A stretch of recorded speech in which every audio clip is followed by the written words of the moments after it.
alguma coisa automática depois pra vocês. E eu vou fazer um vídeo rápido mesmo. Então, ó, primeira coisa que você vai precisar de observador, que esqueci de pegar agora aqui. Você vai pegar um observador, redstone, e você vai pegar uma coisa que vai funcionar. Primeira coisa, você vai pegar o observador aqui. Tá vendo a luzinha aqui com a luzinha? Aí pega aqui e vai girar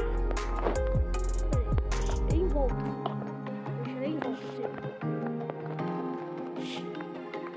É bem difícil que eu vou fazer. Aí você vai girar em volta, tá vendo? Que vai piscar.